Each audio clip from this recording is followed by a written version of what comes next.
지소미아와 방위비 분담금 문제 이야기해 보겠습니다. 23일 자정을 기해서 한일 군사정보보호협정 지소미아 종료가 되지요.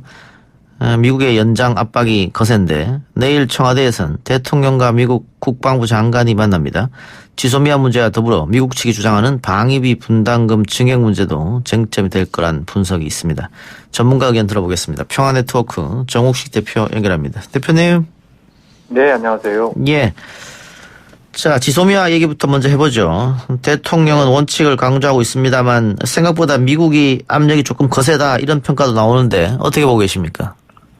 예, 미국의 압력은 예상된 부분이고요. 예. 근데 국내 언론에서는 미국 관계자들의 발언 하나하나를 굉장히 좀 비중 있게 보도를 하고 있지만 정작 이 부분 관련해서 도널드 트럼프 대통령은 지금 한마디도 안 하고 있는 상황이고요. 예. 미국 언론이나 미국 의회의 관심도도 국내에서 생각하는 만큼 그렇게 크지 않다. 그래서 우리가 이 사안을 너무 키워가지고 어떤 협상력을 좀 스스로 좀 저하하고 있는 것이 아닌가 이런 좀 걱정이 되는 부분이 있습니다. 일단 대통령께서도 원칙적인 입장을 밝혔고 이미 대선 후보 때부터 이 지소미아 관련해선 우리의 안보에 실익이 없기 때문에 재검토가 필요하다. 또 당시 야당이었던 민주당은 이건 폐기돼야 된다는 입장을 밝힌 바 있기 때문에 예. 지금이 바로 그때다라고 말씀을 드리고 싶습니다. 미국의 압력이라는 게 우리한테만 하는 겁니까? 일본한테는 가지 않습니까? 어떻게 보세요? 일본한테는 공개적으로 얘기되는 바는 거의 없고요. 그러니까 예. 지금 같은 상황을 초래한 2차적인 책임은 일본에 있지 않습니까? 예. 한국을 가리켜서 신뢰할 수 없는 안보 파트너다라고 얘기하면서 여러 가지 수출 규제 조치를 취했고 그에 대한 맞대응의 성격으로 문재인 정부가 지소미아 종료를 결정한 상황인데 원인을 제공한 일본 쪽에는 거의 말 한마디도 없는 상황에서 좀 우리를 향해서 이렇게 좀 압박을 가하는 것은 동맹에 대한 도리가 아니다 이렇게 생각합니다. 예. 미국에서 하는 얘기는 지소미아가 연장이 안 되면 한미일 동맹이 약화되는 것이다. 아마 그런 오해를 살 수 있다. 이런 식의 얘기를 하던데 지금 지소미아 연장을 주장하는 보수 언론이나 우리 쪽에서는 지소미아가 파기되면 한미 동맹 약화, 나아가서는 주한미군 철수에 빌미가 된다. 동의하십니까? 한미 동맹은 좀 약화될 필요가 있습니다. 약화될 필요가 있다. 예. 그렇죠. 이제 한미일 동맹은 말할 필요도 없고요. 한미 동맹이 지난 한 12년 동안 쭉 강화되었다라고 평가를 하는데 그 강화되고 있는 추세가 북한은 물론이고 이제 중국 더 나아가서 러시아도 좀 견제하려고 하는 그런 어떤 내용들이 많이 담겨 있지 않습니까? 예. 지소미아도 이제 그 일환으로 직결되어 있는 그런 어떤 상황인데 그렇다고 한다면 지금 미중 간의 세공 경쟁이 격화되고 있고 또 미국 유사시를 한반도 유사시에 포함시켜서 한미동맹의 작전범위를 삼아야 된다. 이런 얘기들까지 이제 미국 내에서 나오고 있지 않습니까? 그러니까 이제 지소미아가 의미하는 바는 단순히 한미동맹 또 한일관계에 국한된 것이 아니고 이 동북아 안보 제형에 굉장히 큰 영향을 미치는 그런 사안이기 때문에 중국을 견제하는 그런 형태로 한미동맹이 강화되어 추세를 일단 좀 잠깐 멈추는 데 있어서 이 종료 결정이 굉장히 중요한 전략적인 의미를 갖고 있는 것이죠. 그럼 미국이 지소미아를 강력하게 원하는 것도 최종적으로는 중국에 대한 견제다 이렇게 봐도 되는 겁니까? 그렇죠. 요즘은 그러니까 2016년도에 지소미아 체결을 한일 양국 정부에 요구할 때 그때 미국 정부는 그렇게 얘기했습니다. 이것은 북한의 핵과 미사일 위협에 공동으로 대응하기 위한 것이지 중국과는 무관하다 이렇게 얘기를 했었거든요. 예. 근데 요즘은 대놓고 중국 때문에 필요하다는 얘기를 하고 있는 실정입니다. 그러니까 미국의 당시 설명과 지금 주장이 굉장히 많이 달라져 있기 때문에 우리는 먼저 이거부터 좀 따져 물어야 됩니다. 아니 그 당시에는 중국과 무관하다고 얘기를 했는데 지금은 중국의 위협 대처에 필요하다고 얘기하는 근거가 무엇이고 만약에 그런 어떤 중국을 견제하기 위해 지소미아가 필요하다고 할 때 그것이 동맹국인 한국의 안전과 이익에 어떤 영향을 미치는 것인지 그거 더 나아가서 이제 지소미아를 매개로 해서 한미일 삼각동맹이 구체화될 때 북중러 삼각동맹 또 최근 들어서는 이제 중국과 러시아 사이의 어떤 군사동맹 이런 얘기들까지 나오고 있는 것이거든요. 그러니까 지금 이런 일련의 흐름들이 반작용을 야기하고 있고 그런 어떤 열강들의 그 패권 경쟁 속에서 한국이 좀 그 틈바구니에서 좀 딜레마가 쌓이는 어떤 그런 그 과정이 있기 때문에 그런 문제들을 갖다가 좀 미국 쪽으로 좀 터놓고 얘기를 할 필요가 있는 것이죠. 예. 그것은 제가 보기엔 미국의 이익에도 부합하지 않습니다. 무슨 말씀이냐면 미국의 세계 전략의 핵심은 냉전시대 때부터요. 유라시아의 거대한 두 나라인 중국과 러시아가 군사적으로 손을 못 잡게 하는 데 있었습니다. 과거에 1950년대 H9도 그런 의미를 갖고 있었고 또 키신저와 그 이후에 이제 닉슨 대통령의 방중을 통해서 미중 관계가 본격적으로 대탕트 시대에 들어가지 않았습니까? 그걸 통해서 이제 중로 간의 결속을 차단했다고 하는 것이 미국의 세계 전략의 핵심인데 예. 지금 미국이 뭐 한미동맹, 미일동맹 이 양정맥을 강화뿐만 아니라 한미의 삼각동맹을 추진하고 있고 또 인도 태평양 전략 이런 것까지 이제 좀 추구를 하면서 방금 전에 말씀드렸던 것처럼 지금까지 거의 누구도 상상하지 못했던 중국과 러시아의 군사동맹 가능성까지 이제 좀 제기가 되고 있는 실정입니다. 예. 이거에 대해서 미국 내부적으로도 문제제기가 많은 실정이거든요. 그래서 이 지소미아라고 하는 것이 미국의 군산복합제 또 여기에 연계되어 있는 여러 가지 이제 뭐 싱크탱크나 이런 쪽에 이익에 부합할 수 있겠지만 미국의 전체적인 국익, 미국의 어떤 전략적인 이익에는 결코 부합한다고 볼 수 없는 것이죠. 예. 그러면 종합적으로 결론을 먼저 내놓고 이야기하죠.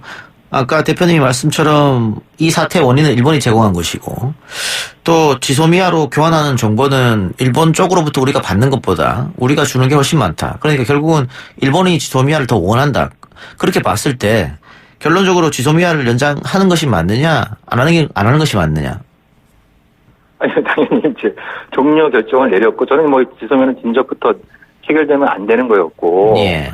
지금 이제 정부가 종료 결정을 내렸는데 이걸 번복하게 되면 이것이 미치게 되는 어떤 이제 남북 관계라든지 또 한중 관계, 한러 관계에 미치는 파장이 굉장히 클 수밖에 없습니다. 예. 과거에 미국이 중국과 무관하다 그럴 때도 중국의 지소미아에 대해서 굉장히 강력하게 우려를 표명했는데 지금 미국은 대놓고 중국 때문에 필요하다라고 얘기를 하는 상황에서 이것이 종료 결정이 번복이 되게 되면 예. 이 한중 관계에 미친 영향이 굉장히 클 수밖에 없는 것이거든요. 더군다나 이제 우리가 2016년, 17년도에 그 사드 대란을 경험하지 않았습니까? 예. 그 사드 대란을 간신히 봉합했던 것이 문재인 정부가 3본 입장을 밝혔습니다. 그 당시에. 사드를 추가적으로 도입하지 않고 미국 주도의 미사일 디펜스에 참여하지 않고 한미의 삼각동맹을 추가하지 않겠다라고 하는 3본 입장을 밝히면서 사드 대란이 좀 수습기에 접어들었고 그래서 최근 들어서 이제 중국의 관광객들도 다시 늘어나고 있는 추세에 있지 않습니까? 예.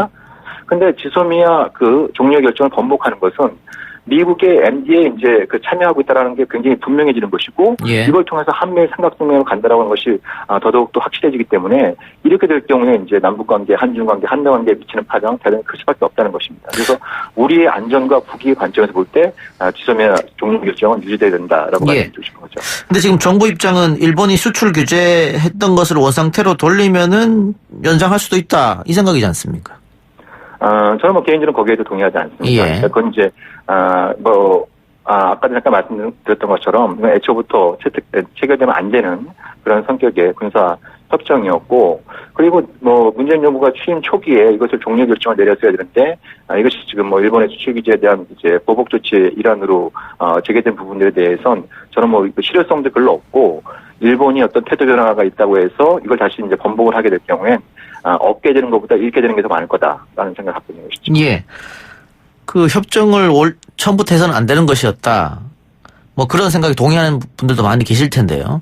근데 결국은 체결이 됐고 지금 뭐 한미일 동맹 뭐 이렇게 왔는 상황에서는 이것을 파기하는 것에 대한 어떤 후폭풍이 있으니까 일본이 수출 규제를 원상태로 돌리면은 당연히 그 지소미아도 원상태로 가야 되는 거 아니냐. 반대로 이렇게 주장하시는 분도 많단 말이죠. 경제 문제나 이런 걸 생각해서. 그러니까 제가 득과 실이 있겠죠. 예.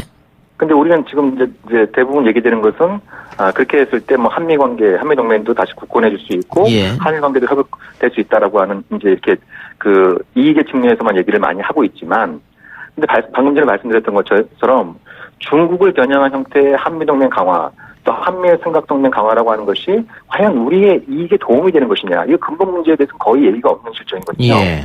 예. 그런 어떤 측면에서 볼 때 득과 실을 냉정히 좀 따져볼 필요가 있는 것이고, 제가 보기엔 실이 훨씬 더 크다. 예. 그러니까 지금 한미동맹에 대한 걱정이 많이 있는데요. 예를 들면, 이 지소미아가 처음 그 체결될 뻔한 적이 2012년 6월 달에 이제 이명박 정부 때였습니다. 그때 한일 간의 밀실협의를 통해서 이걸 가선형 일보 출전까지 갔다가 그것이 들통나면서 이제 그게, 번복되지 않았습니까? 예.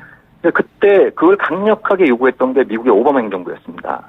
그렇지만 결국 가선명이 무산됐지만 한미동맹에 큰 문제가 없었던 것이거든요. 그러니까 이번에 지소미아 그 종료 결정이 유지된다고 하면 제가 예상할 수 있는 부분은 미국의 유관 농도는 표명할 수 있겠죠.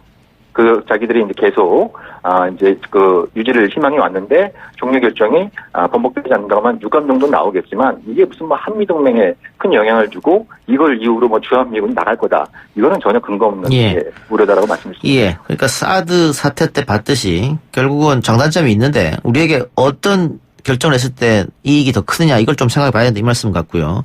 네. 또 하나는 지금 보수 야당에서 지소미아를 연장한 다음에 그것을 지렛대로 삼아가지고 방위비 분담 협상에 나서야 된다. 이런 전략적인 이야기를 했거든요. 여기는 어떻게 생각하세요? 제가 보기엔 전혀 전략이 될 수가 없습니다. 예. 그러니까 미국의 방위 분담금 트럼프 행정부 출범 때부터 계속 제기되었던 문제입니다. 지소미아가 유지될 때도 계속 미군 방위 분담금을 대폭적으로 올려달라고 얘기를 한 겁니다. 예, 이게 그렇죠. 무슨 뭐 예. 지소미아 종료 결정을 해서 미국이 방위 분담금 뭐 이렇게 인상을 요구하는 이런 게 아니라는 겁니다. 기본적으로 계속 있어왔던 문제이고, 예. 그리고 그 방위 분담금을 대폭적으로 늘렸을 때 이게 이제 제가 가장 걱정하는 건 그런 겁니다. 이게 두 가지가 분리되지 않은 것이 뭐냐면 지금 주한미군 사령관이 얘기하는 것 중에 하나가 한국이 방위 분담금을 많이 올려주면 예를 들면 그 남아도는 돈 가운데 일부를 경북 성주에 배치한 사드 기지를 업그레이드하는데 전용할 수 있다 이런 얘기를 하고 있는 거거든요. 예, 그러니까 미국이 방위 분담금을 좀 대폭적으로 올려달라고 하는 배경에는 이 주한미군 더 나아가서 이제 유사시에 미국에 전개되는 그런 어떤 군사력을 단순히 북한뿐만 아니라 중국 더 나아가서 러시아까지 겨냥한 형태로 바꾸겠다라고 하는 취지를 갖고 있는데 그 비용을 우리가 댄다는 것도 말도 안 되는 일이고, 그죠? 예, 그리고 그건 돈 문제를 떠나서 어떤 강대국들 사이의 어떤 패권 경쟁 더 나아가서 유사 상황이 발생했을 때 한국에 그게 정면으로 빨려 들어갈 수 있는 굉장히 중대한 위험성을 갖고 있기 때문에 그런 문제들하고 같이 봐야 되는 것이지 뭐 지소미아 연장하면 우리가 방위 분담 관련해서 협상력을 더 강화할 수 있을 것이다. 이건 제가 일차적인 생각이라는 것이죠. 오히려 지소미아가 연장될 때 미국은 방위 분담금을 더 올려가지고 그걸 근거로 해서 사드를 비롯한 주한미군의 전략 자산을 강화하는 방향으로 가게 될 것이다. 그거를 막기 위해서라도 지소미아 종료 결정을 유지하고 방위 분담 관련해서도 이건 절대 올려줄 수 없다는 입장을 고수를 해야 되는 것이죠. 예. 그러니까 지금 방위비 분담금이 1조 조금 넘는 돈인데 6조 정도로 올려달라 이 말이잖아요. 우리가 봤을 때는 이 어처구니 없고 말도 안 되는 건데 미국이 계속해서 저렇게 나오니까 우리가 무턱대고 우리는 한 푼도 올려줄 수 없다. 또 이렇게 나가는 것도 전략은 아닌 것 같은데. 아니 노딜방의 전략일 수 있는 거죠. 그러니까 이것이 얼마나 어처구니 없는지는 조목조목 설명이 가능합니다. 예. 그러니까 과거에도 보면은 지금보다 방위 분담금이 훨씬 낮을 때도 우리가 주는 돈을 미국이 다 쓰지 못해가지고 무슨 커뮤니티 뱅크에 예치해갖고 매년 얻어가는 이자 수입만 해도 수백억 원이고 지금도 불용의 미집행인데 수천억 원 쌓여 있죠. 예예. 예예예. 그러니까 지금까지도 주는 돈도 제대로 못 쓴 상황인데 여기에 몇 배를 더 얹어달라고 하는 건 말도 안 되는 얘기고 적어도 상식적인 이성적인 사고를 갖고 있는 사람들이면 미국 사람들도 이게 말이 안 된다는 건 다 압니다. 다만 트럼프가 방위비 분담금을 대표적으로 인상받아가지고 그걸 이제 재선에 미천으로 삼겠다는 생각을 갖고 있는 거 아니겠습니까? 이 부분은 마땅히 끊어내야죠. 예. 그 미국 측 주장은 그 방위비 올려가지고 미국이 갖고 가는 게 아니고 결국은 한국에서 다 쓰는 거다. 한국인을 위해서 쓰는 거다. 이런 주장을 하는 것 같아요. 아니 지금 국내에서 그런 어떤 소중한 우리 국민 혈세로 써야 될 때가 얼마나 많이 있습니다. 예. 그리고 지금도 우리 그 주한미군 기지에서 일하시는 그 노동자분들의 급여는 75%는 우리 정부가 제공하고 있습니다. 급여를 하고 있기 때문에 주한미군 사령관이 그런 식의 얘기를 하는 것은 이건 뭐 전혀 이게 우리 국민들의 어떤 기본적인 정서조차 이해하지 못한 것이다라고 할 수 있겠죠. 알겠습니다. 어쨌든 이 방위비 분담금 협상은 쉽지는 않아 보이네요. 그러니까 우리 원칙적인 입장을 가져가야 됩니다. 일시적인 불편함을 감수하지 않으면 또 미국의 요구를 들어주지 않으면 미국한테 해코지 당할 것 같아 어떤 그 막연한 불안감, 두려움 여기서 벗어나지 못하면 저는 우리는 영원히 미국의 공이 될 수밖에 없다. 그러니까 뭐 협상장에 들어갈 때 어느 정도 올려주는 건 당연한 거지 이런 생각 아예 하지 말고 들어가라 이 말이네요. 그렇습니다. 예, 알겠습니다. 대표님 오늘 말씀 여기까지 듣겠습니다. 네, 고맙습니다. 감사합니다. 지금까지 평화네트워크 정옥식 대표였습니다. 1부 순서 마치고요. 저는 2부 최강병기 코너 박지훈 변호사와 장영진 기자와 함께 돌아오겠습니다.